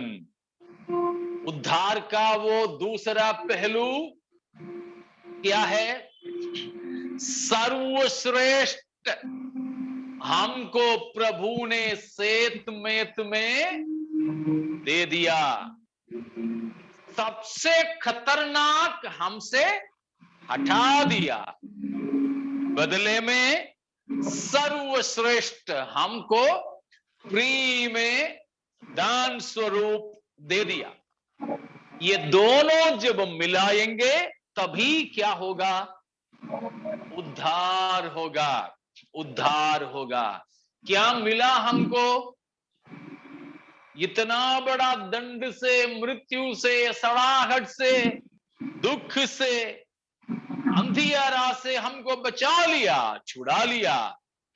तो हमको बदले में कुछ दी? क्या दिया जी? आनंद जीवन। हमको क्या मिला है? सबसे पहले हमको मिला परमेश्वर का पुत्रत्व का हक मिला। परमेश्वर ने हमको अपना संतान बनाया। हमें जो हमने पहले देखा, पहले हम कौन थे? बैरी थे। अब हम परमेश्वर के पुत्र पुत्रियां, संतान बन गए। यूहन्ना अपने पहली पत्री 3 के पहले में बताता है, देखो पिता ने हमसे इतना बड़ा प्रेम किया कि हम उसके संतान कहलाए। पहला यूहन्ना 3 का पहला पद है। तो हमको शत्रु से कौन बनाया? अपना पुत्र बनाया। Praise the Lord. और परमेश्वर की उपस्थिति से हमेशा हमेशा के लिए त्यागे जाने की दंड खारिज करके हमको उठाकर अपने साथ स्वर्गीय स्थानों में बिठाया। हालेलुया। अभी हम किधर है? अभी हम कहां हैं? इफिसियों 2 का कहां तक पढ़े थे? 5 तक ना? आगे पढ़िए। इफिसियों 2 उठाया। हम पहले किसके लायक थे? परमेश्वर से, उसकी उपस्थिति से, उसकी महिमा की तेज से दूर थे। लेकिन अब हमको क्या कर दिया है? हमको जिलाया, उठाया और मसीह के साथ स्वर्गीय स्थानों में बिठाया। हाँ, ये सब जरा याद करो ना। ये सब तो हम जो जुगारी बोलता ना, जानवर जो जुगारी, तो जुआरी करने वाले जानवर जैसे इन चीजों का हम भी जरा जुगारी कर ले तो प्यारो, हमको तो फिर निराशा की, प्रेज़ द लॉर्ड, निराशा की बात ही नहीं, हमको फिर तो कोई दूसरी मनोरंजन की भी जरूरत नहीं। अभी तो हम लोग क्या करते हैं मनोरंजन के लिए? टीवी, इंटरनेट, ये वो चैटिंग, चीटिंग, है ना? इन सभी बातों में तो जाते हैं। क्यों? हमको टाइम पास चाहिए, हमको थोड़ा सा मनोरंजन चाहिए, है ना? थोड़ा सा कुछ चाहिए। लेकिन इन बातों को हम मनन करें, याद करें, तो 2 चीज, हमको निराशाएं भी नहीं होंगे और किसी मनोरंजन की जरूरतें भी नहीं पड़ेगी, क्योंकि उसी खुशी की उन्माद में, आनंद की उन्माद में हम जीवन बिता सकेंगे। Hallelujah, praise the Lord. इसीलिए ही प्रभु के भक्त लोग इस तरह की किसी मनोरंजनों में नहीं जाते हैं। यहां तक कि खाना खाने के भी मनोरंजन में नहीं जाते। हाँ, कुछ मिल गया तो खा लिया बस, क्योंकि हमेशा कौन से उन्माद में भरे रहेंगे वे? इसी आनंद की, उद्धार की आनंद की उन्माद में भरे रहेंगे। हालेलुया। वो उन्माद की भरपूरी है क्या हमारे अंदर? उद्धार का 2 पहलू समझ में आ गए? वो ही मैंने एक ही वाक्य में पहले बोला था, तो मैं समझ गया था कि आपको समझ में नहीं आया, इसलिए मैं दोबारा आपसे पूछा कि देखो कि हमें सबसे बुरा चीज जिसकी हम हकदार थे वो हमारे लिए प्रभु ने नहीं दिया, खारिज कर दिया, और जिस सर्वोत्तम के हम हकदार नहीं थे वो हमको सेतमेत में दे दिया। ये दोनों जब मिलाओगे वो बाइबल हमें बताने वाला उद्धार होगा। हालेलुया। ये समझने वाले के अंदर ये उमड़ता रहेगा आनंद। वो है जो गाएगा, संतोष उमड़ रहा, संतोष उमड़ रहा, संतोष उमड़ ही रहा। क्यों? यीशु ने मुझे बचाया, मेरा पाप धो दिया, संतोष उमड़ ही रहा। वो भी तो हम गाते हैं। फिर से वो ही सवाल, सच है या नहीं? शायद हम तो लंबे श्वास लेते हुए गा रहे, संतोष उमड़ रहा। हाँ? वो आनंद हमारी अंदर है तो हम बिल्कुल अंदर ही अंदर से प्रेरित होंगे, आगे हम चलते जाएंगे, चलते जाएंगे। हालेलुया। समझ रहे हो ना? शरीर हमारे बुढ़ा हो जाएं, बीमार हो जाएं, शरीर हमारे बीमारी ग्रसित हो जाएं, तो भी ये अंदर ही अंदर से जो धकेलना होना वो कम नहीं होता है, वो कम नहीं होता है। Praise the Lord. ये नहीं है तो नौजवान भी तो पड़े रहेंगे, हाँ, लेकिन ये अंदर है तो बुजुर्ग भी नौजवानों की जैसे दौड़ते रहेंगे। हमारे अंदर कौन सा है? ये हमको दौड़ाने वाली ये उद्धार का आनंद है क्या? है तो हमारे हड्डियों की अंदर से जो मैरो है ना, बोन मैरो, हमारी हड्डी की अंदर की जो घी जिसको बोलते हैं, उसको निकाल कर ये जो आनंद की अंगार भर दे तो हम बिना रुके चलते चले जाएंगे।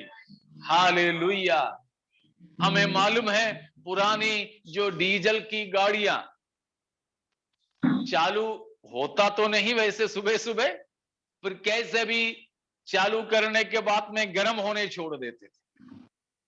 अच्छे से गर्म होने के बाद ही गाड़ी निकाल सकते थे, नहीं तो फिर बैठे बैठे बजाते थे, तभी वो गर्म होता इंजन, तब गाड़ी चलते हैं। तो गर्म होने के बाद तो ये रुकने की नाम ही नहीं लेता है। हमारे अंदर ये जो आनंद की गर्माहट हो, हमारे मसीही जीवन कहीं रुकी नहीं रहेगी। हर परिस्थिति में भी ये आगे ही आगे दौड़ता रहेगा। Hallelujah, praise the Lord. है इस आनंद,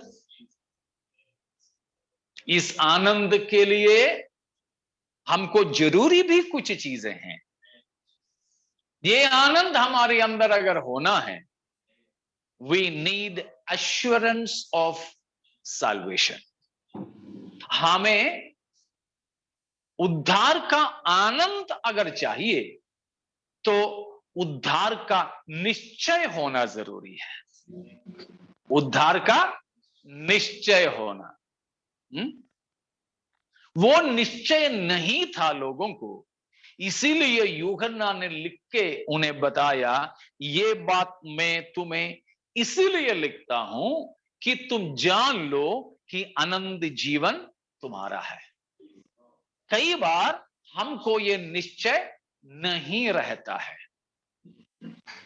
जब हम जाने कि हमारे पापों की क्षमा हुआ है, कितना आनंद है?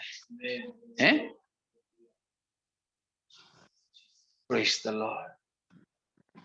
पापा ने बच्चे को किसी गलती के लिए पकड़ा है, पापा ने बोला मैं दे दूंगा तुम्हें, लेकिन जब तक पापा माफ ना करें तब तक बच्चे के अंदर, भले ही पापा पूछ नहीं रहा, कुछ मार नहीं रहा है, लेकिन पापा ने माफ नहीं किया है, तो बच्चा खुश होंगे क्या? अंदर ही अंदर से हमेशा लंबे मुंह लेकर के रहेंगे। हैं? क्यों, क्या हुआ? कुछ नहीं। पेट दर्द है? नहीं। भूख नहीं। बात तो ये है, पापा के मन के अंदर मेरे प्रति कुछ है करके मुझे मालूम है, पापा ने उसको क्षमा नहीं किया है इसीलिए। लेकिन एक ऐसा समय कि पापा पास बुलाते हैं, बिठाते हैं, ठीक है बेटा, अब पापा क्षमा कर रहा हूं, अब मत करना, ठीक है, ठीक है। उस बच्चे की खुशी कितना ज्यादा होगा।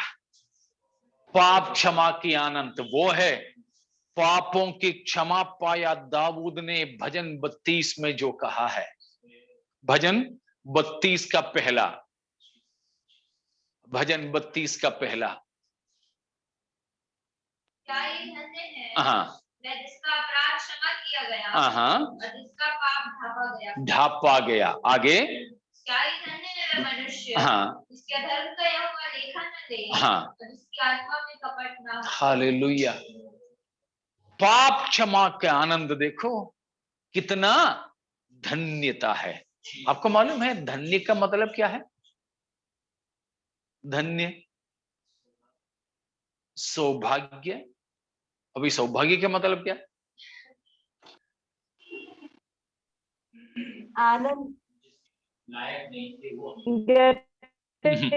something which we वो नहीं है। deserve but still get it by the favor of God. धन्य का मतलब वही शब्द यीशु मसीह ने पहाड़ी उपदेश में इस्तेमाल किया है। आनंद, आनंद। तो धन्य धन्य धन्य जी, हाँ हाँ, आनंदित, ऐसा आनंद जो कोई हमसे छीन नहीं सकता है, छीन नहीं सकता है। मेरे ख्याल से यूहन्ना 16 का 22 में लिखा है, यूहन्ना 16 का 22 जरा देखिए, मेरे ख्याल से वो शब्द है, वो पद है, नहीं वो इसी प्रकार तुम्हें भी अब तो शोक है, मैं तुमसे मिलूंगा, तुम्हारे मन आनंद से भर जाएंगे और तुम्हारा आनंद कोई हाँ, तुम्हारा आनंद कोई तुमसे छीन ना सकेगा। Praise God. तो धन्य का मतलब है state of being eternally bliss, हमेशा आनंदित रहने की अवस्था है धन्य का मतलब। धन्य का दो मतलब है, एक शब्द है मनुष्यों के लिए जो इस्तेमाल होता है, वो है ये जो मतलब खुश रहने की स्थिति, आनंदित रहने की स्थिति। दूसरा एक तो जो यूनानी शब्द पसाब ने बताया जो मकैरियोस करके हैं, दूसरा एक यूलेजियो करके हैं, वो परमेश्वर के लिए इस्तेमाल होता है, उसका मतलब है स्तुति के योग्य। वो धन्य का मतलब स्तुति के योग्य। लेकिन जब वो मनुष्यों के लिए इस्तेमाल होता है, उसका मतलब है आनंदित अवस्था, ऐसा आनंदित अवस्था जो कोई हमसे छीन ना सकेंगे। मतलब कोई परिस्थिति हमसे छीनेगी नहीं, ऐसे आनंद है हमारे अंदर, यहां तक कि मृत्यु तक हमसे वो आनंद छीन नहीं सकेगी। Praise the Lord. समझ रहे हो ना? कोई भी परिस्थिति, वो आनंद का बहुत ही अच्छा दृष्टांत है अय्यूब।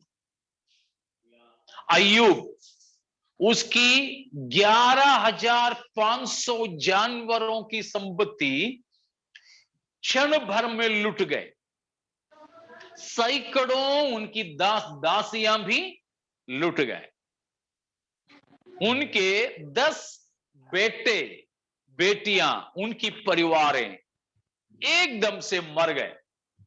मतलब मैं सोच रहा हूं कम से कम 40 लाश कतार से उसकी आंगन में हैं। 10 बच्चे, उनकी पति पत्नी 10, तो 20 हो गए। एक परिवार का 2 बच्चों की तरह, एक परिवार का 2 बच्चों की तरह देखो तो भी 10 परिवार से 20 बच्चे। वो मैं एक अंदाजा लगाया हूं। 20 तो है पक्का, बच्चों का गिनती नहीं वो अंदाजा लगाया है, तो मैं अंदाजा लगा रहा हूं कि एक परिवार का 2 बच्चे, उस हिसाब से 40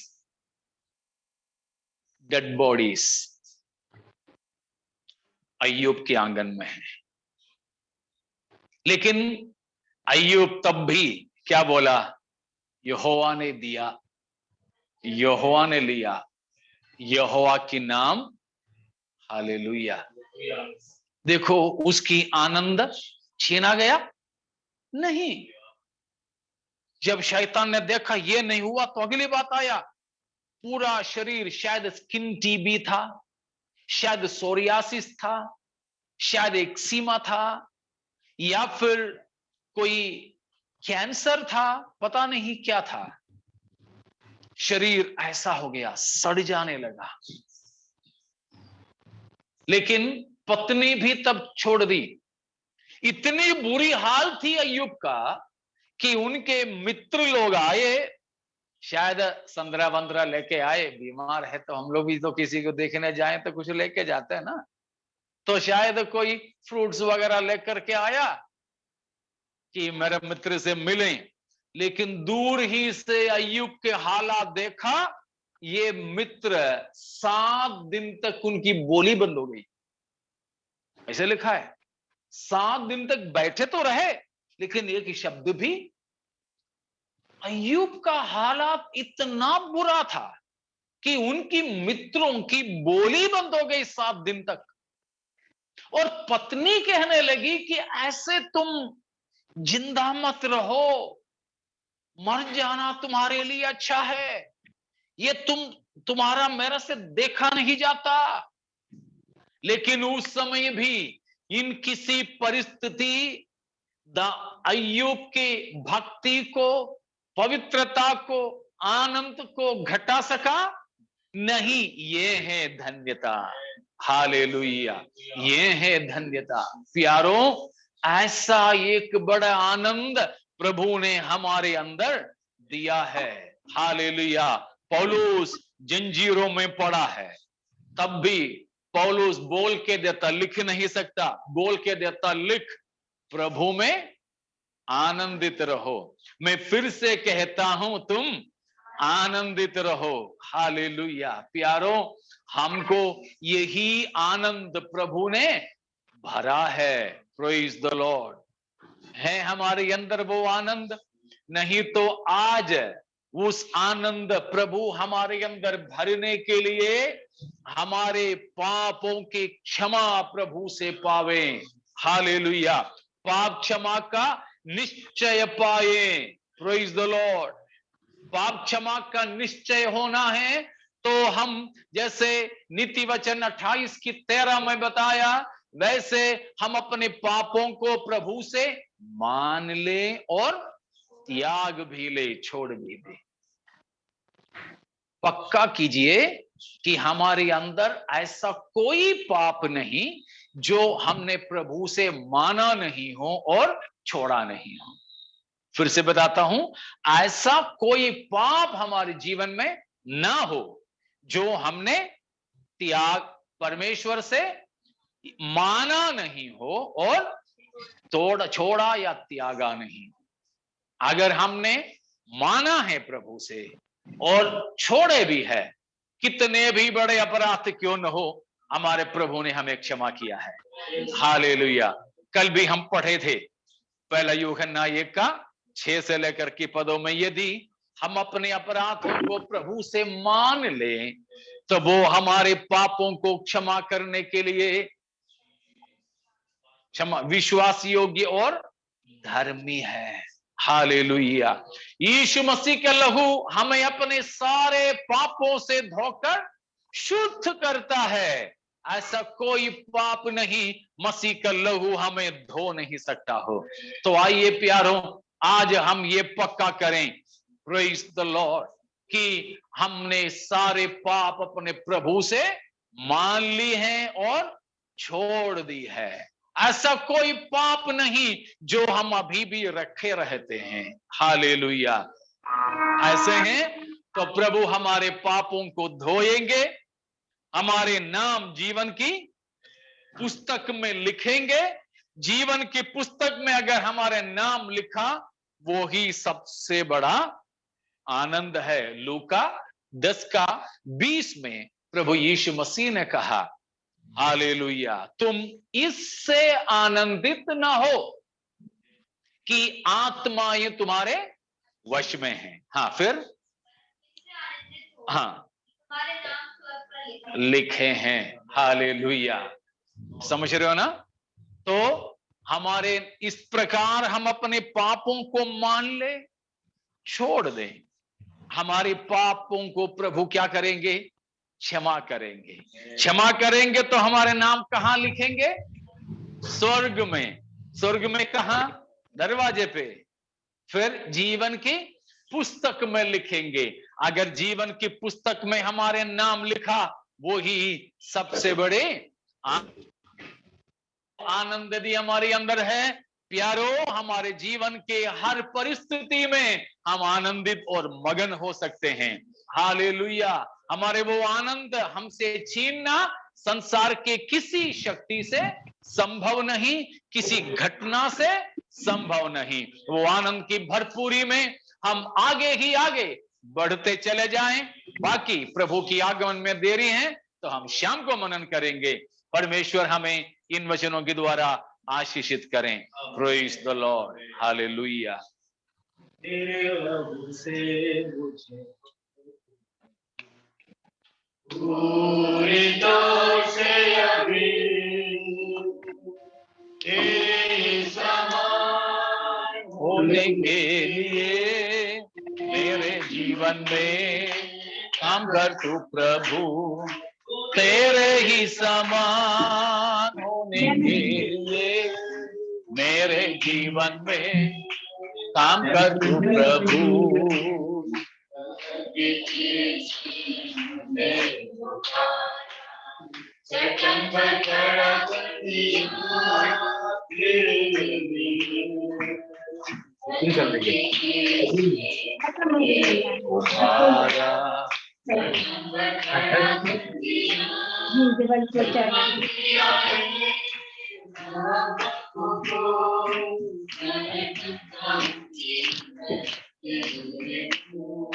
क्षमा किया है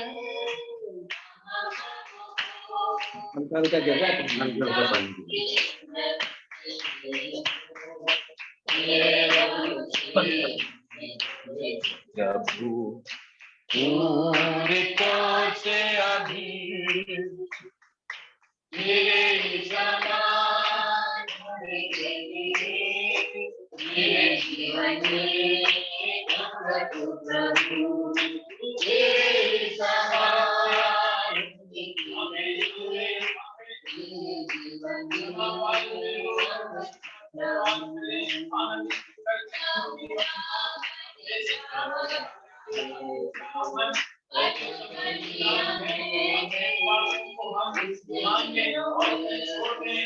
टूटा हुआ मन छोड़ कर दिया मैंने,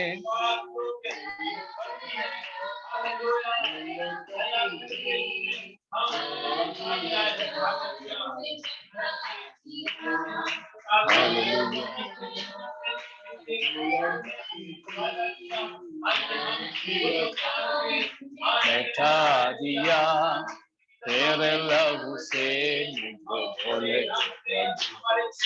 पूरी तौर से अभी होने के लिए मेरे जीवन में काम कर तू प्रभु, तेरे ही समान होने के लिए मेरे जीवन में काम कर तू प्रभु,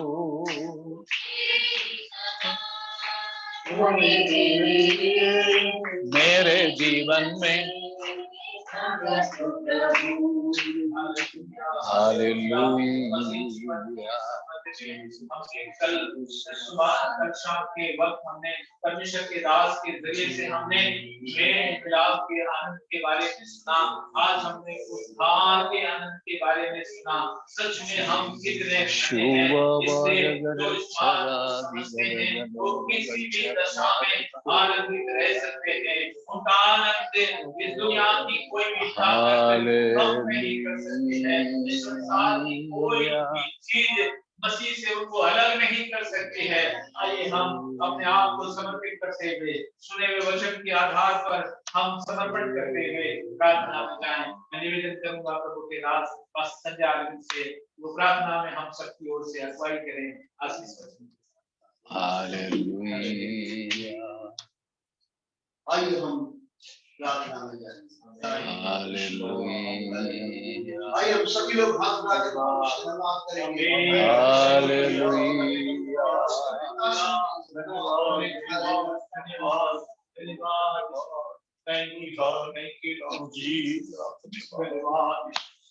हमने परमेश्वर के बहुमूल्य और श्रेष्ठ दास के द्वारा हमने ध्यान के विषय में गहराई की और सीखने पाए कि पाप करके हमारा जीवन भरा हुआ था। अब परमेश्वर से दूर थे, लेकिन परमेश्वर निर्माण करते हैं कि उसने हमें उद्धार दे दिया। अभी हमने सीखा कि उद्धार के 4 पहलू, जो पाप के दंड हमारे ऊपर था उससे हमें छुटकारा मिल गया। जो पाप के अपराध से हमें छुटकारा मिल गया, जो पाप की शक्ति थी उससे हमें छुटकारा मिला। और यही नहीं, पाप को उपस्थित से भी हमें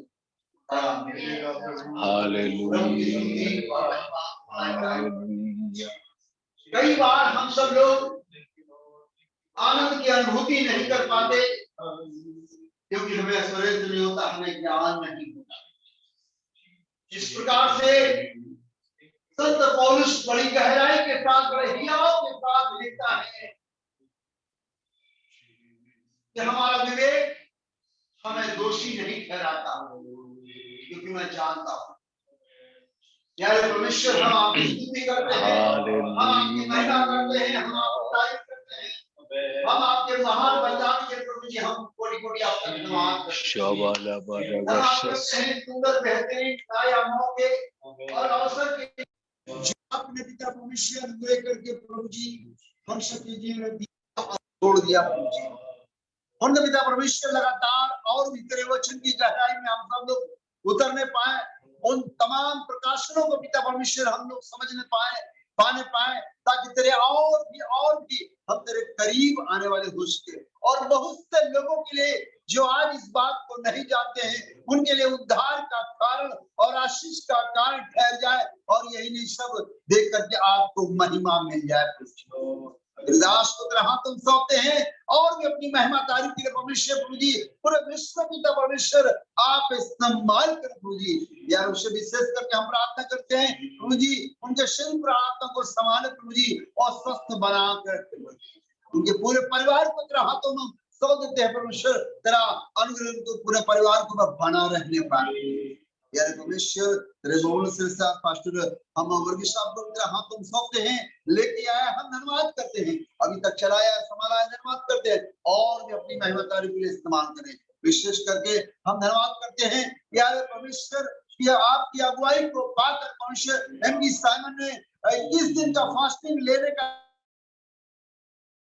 सहायता से ले लिया परमेश्वर और आपने 19 दिन तक इस दोपहर के समय तक चलाया संभाला शरीर प्राण आत्मा को संभाला, इससे हम आपकी महिमा तारीफ करते हैं। गुरुदेव परमेश्वर प्रभु जी जो भी इस 19 दिनों में पाया परमेश्वर इस कलीसिया के लोग लगातार बरकरार रखने पाए और यही नहीं और भी विश्वास में लगातार ऊंचाइयों को छूने वाले होश के पिता परमेश्वर तेरे आंदरी है कल और आज पिता परमेश्वर परसों संडे तक प्रभु जी तेरे चरणों में बैठने जाते हैं। विशेष करके शाम को आखिरी सेशन होगा तेरे दास के द्वारा प्रभु जी और भी अपने तमाम प्रभु जी प्रकाशनों से भरपूर करे, पूरी सभा को अपने नियंत्रण में लेकर के चलाना जो अभी दोपहर को नहीं आ सके हैं किसी कारणवश, उनको शाम को भी लाने में सहायता मदद करना पड़े। हर एक बातों में आपको ही महिमा मिल जाए, जबकि अभी हम थोड़ी देर के लिए हम लोग विदा होंगे, अपने अपने घरों में पहुंचने में आप सहायता मदद करें। अपने जो पीछे परिवारों को छोड़ के आए उनके भी साथ होना, हर एक बातों में आपको महिमा मिल जाए। आपने हमारी प्रार्थना सुन लिया है, धन्यवाद करते हैं। इस विनती को मसीह यीशु के नाम से मांगते हैं, सुने और मेहरबानी से ग्रहण कर लीजिए पिता। आमीन। हमारे यीशु मसीह का अनुग्रह, परमेश्वर का प्रेम और पवित्र आत्मा की संगति से भक्ता मसीह यीशु को दूसरे आगमन तक, विशेष करके आज के बताए हुए वचनों के साथ तेरे दास परिवार के साथ, यहाँ पर आए हुए हर एक जन के साथ तेरे दूसरे आगमन तक बनी रहे। आमीन आमीन। बोलो यीशु मसीह की जय। Hallelujah hallelujah hallelujah. सभी को जय मसीह की। शाम के समय फिर से हम मिलेंगे। प्रभु आप सबको Praise the Lord, Pastor. Praise the Lord. सभी को जय मसीह की। जय मसीह की। जय मसीह की सबको। जय मसीह। जय मसीह।